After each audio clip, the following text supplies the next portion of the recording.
자, 이번 시간에는 한번 우리 연소를 통해서 분석하는 방법인 컨버션 어널리시스를 한번 보도록 하겠습니다.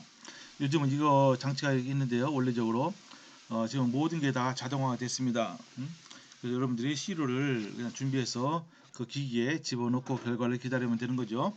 물론 기기가 무지장 비쌉니다. 상당히 비싸요.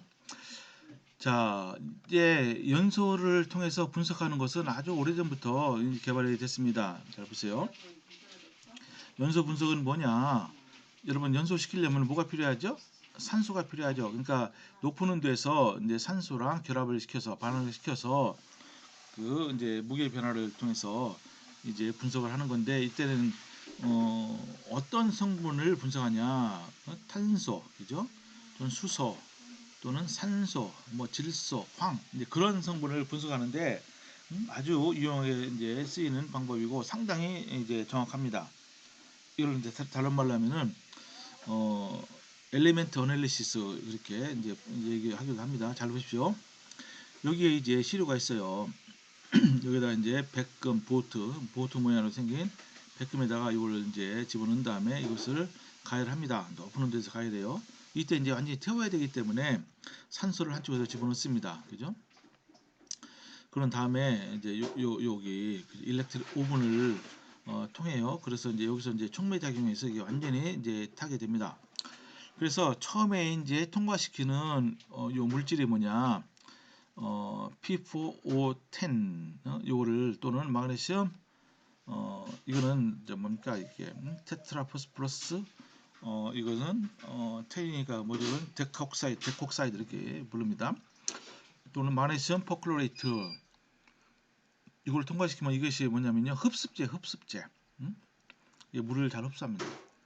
그다음에 여기서 나오는 것을 흡수되지 않고 나오는 그 기체를 NaOH로 여기 NaOH 온 아스베스토스 여기에 그러면은 뭐가 되죠? 이게 이때 어 이건 염기이기 때문에 이제 산이 여기서 결합해서 여기서 요 무게가 바뀌어지겠죠, 그죠? 그 다음에 마지막으로 요거와 두 개 동시에 있는 요거를 통과시킵니다. 그래서 이제 물론 산소는 계속 나오기 때문에 반응하지 않은 산소가 나오게 되겠습니다. 이제 그렇게 해서 여기에 이제 보면은요 여기에 촉매를 뭘 쓰냐 일단은 백금 고우지를 쓰기도 하고 이게 큐프릭 옥사이드, 그럼 레드 옥사이드, 뭐 망가네스 다이옥사이드 뭐 이런 식으로 써요. 그래서 이제 이렇게 요 맨 끝에 있는 요 튜브를 이제 통과하면은 이게 뭡니까? 이거는 외부에서 뭐 물이나 CO2가 이제 여기 들어오는 것을 막습니다. 그죠?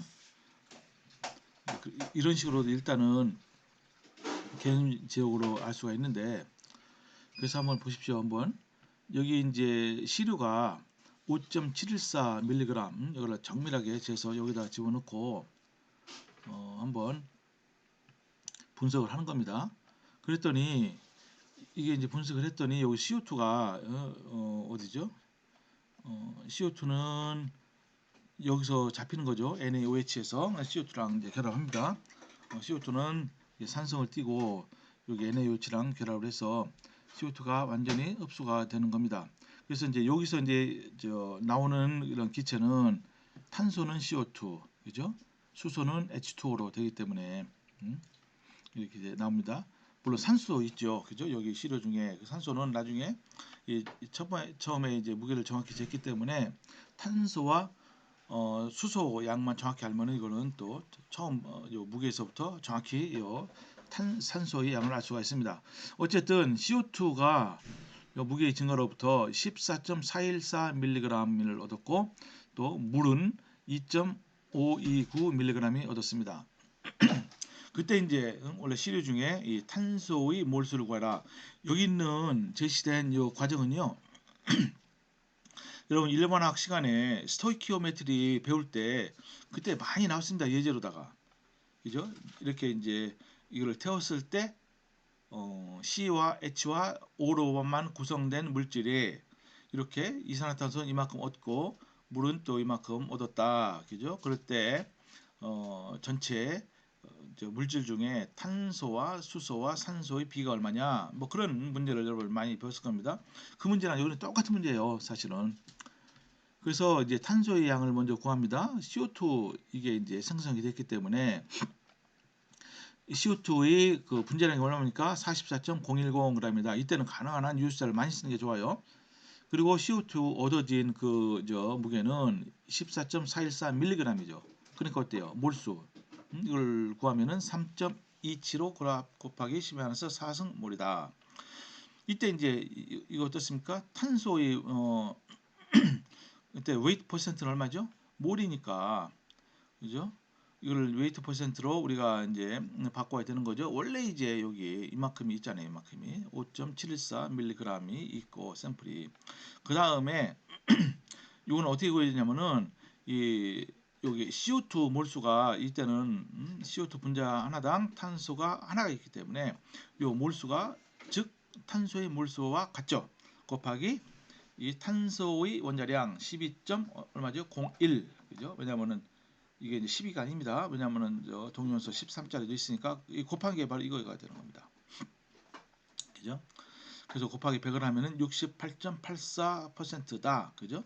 시료 중에 무게로 따졌을 때 이만큼이 탄소가 차지하고 있고 수소는 얼마입니까? 수소는 마찬가지로 구하는 거예요. H2O 형태를 얻었기 때문에 이때는 H2O 하나당 수소가 2개 있기 때문에 여기다 2를 곱해야 되죠. 그죠? 2 곱하기 H2O 생성된 그죠? H2O의 몰수다. 이렇게 해서 H2O는 여기 이제 얻어진 게 이만큼이고 이것이 분자량으로 나눕니다. 이만큼. 그러면 이렇게 얻어져요. 역시 H2니까 곱하기 얼마죠? H의 그 원자량을 곱해요. 그러면 1.0079 이렇게 곱하면 이 정도가 얻어지게 됩니다. 그죠? 그러면은 이게 전체 퍼센티지는 원래 요 질량으로 나누면은 4.952%다. 그럼 나머지가 어떻게 됐어요? 이 두 개 더하고 나머지는 이게 만약에 시료가 탄소와 수소와 산소로만 되어 있으면 나머지는 산소가 되겠죠. 그죠? 네, 그렇게 해서 구하게 되는 겁니다. 근데 이 방법이 아주 정밀합니다. 근데 일일이 우리가 이제 손으로 작업하기가 힘드니까 아예 이런 기기를 팔아요. 기기를 팔아요. 근데 이게 상당히 이제 비쌉니다. 억대예요, 억대. 원리는 간단하지만은 이걸 자동적으로 기계를 만들어서 팔 때는 상당히 이제 여러분들 비싼 값을 치러야 되는데 그래서 이것을 개인이 소장하기가 이게 만만치 않죠. 요 일만 하면 모를까. 그래서 다행히 저도 이제 예전에 이걸 사용한 적이 있는데 어떻게 합니까? 시료를 의뢰하면 됩니다. 기초과학연구원이라는 전국에 여러 군데 있거든요. 이제 거기에 예약을 하고 시료를 이제 직접 갖다 주거나 아니면은 우편으로 보내면은 거기서 분석을 해서 그 결과를 여러분들에게 이메일로다가 다 알려줍니다. 물론 돈을 내야 되지만은 국가가 운영하고 있기 때문에 분석 비용은 상당히 싼 편입니다. 그죠? 이렇게 전체적으로 이게 보시면은 원래 간단합니다. 이게 여기다가 이제 열 분해를 시켜서 가열해서 반응시키고 이것이 어디로 가냐면요. 궁극적으로는 뭐 여러 가지 장치가 있습니다만은 여기 가스 크로마토그래피를 통해서 이렇게 각각의 여기 보면 여러 가지 이제 질량이 요 성분에 따라서 이게 분석이 되죠. 그래서 각각의 면적을 재서 구합니다. 근데 예전에는 이 기계가 이렇게 하지 않고요. 요 자체를 기계로 만든 거예요. 무게 변화를 재서 엘리멘트 어널리시스라고 해서 그렇게 또 분석을 이제 하기도 합니다. 어쨌든 이렇게 요즘은 다 자동화가 되어 있다. 그렇게 아시면 이제 되겠습니다. 그래서 이제 꼭 탄소, 수소뿐만 아니고 또 산소뿐만 아니고 질소와 황도 동일하게 분석을 하는데 중요한 것은 그러면은 산소가 존재하는 하에서 즉 공기를 불어 넣어주면서 다 태워버리면은 뭐가 되느냐? 탄소는 CO2, 수소는 H2O, 그리고 질소는 N2, 그죠? 또 황은 SO2나 SO3 됩니다. 그죠? 이렇게 되는 거예요. 근데 여러분 여기서 의아할 수가 있어요. 질소가 어떻게 질소는 환원이 됐습니까? 그죠?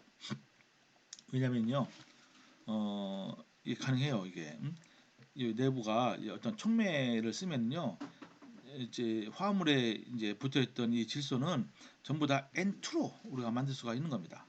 그죠? 전부 다 이걸로 만들 수가 있어요. 이거 보니까 이제 SO3는 카파야 우에서는 SO2가 됩니다. 이 두 개 전부 다 SO2로 우리가 만들 수 있어요.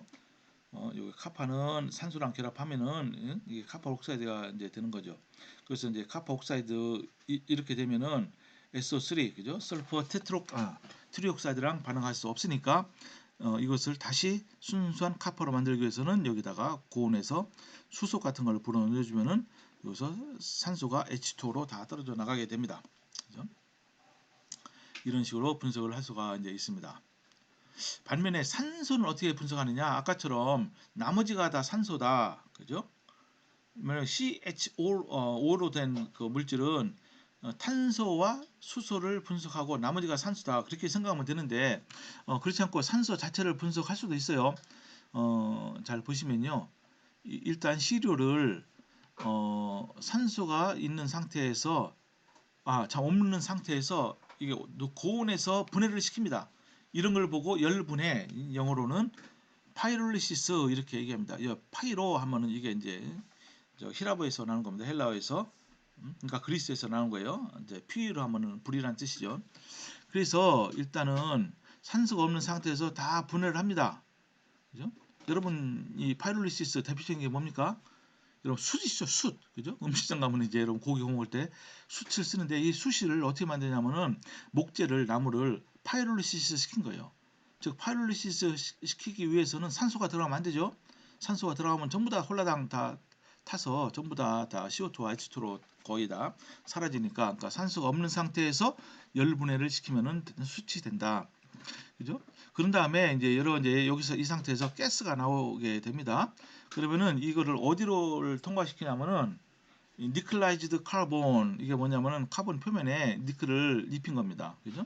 여기 이제 아주 고온에서 어느 정도냐면은 1075도 정도 되는 고온에서 이거를 가스 시로를 쭉 통과시키면은 뭐가 되냐면요, 산소가 있을 거 아니에요. 여기서 열분했기 때문에 산소가 또 나옵니다. 산소는 이 뭘로다가 바뀌냐면요, 이 CO 로 바뀌어요. CO.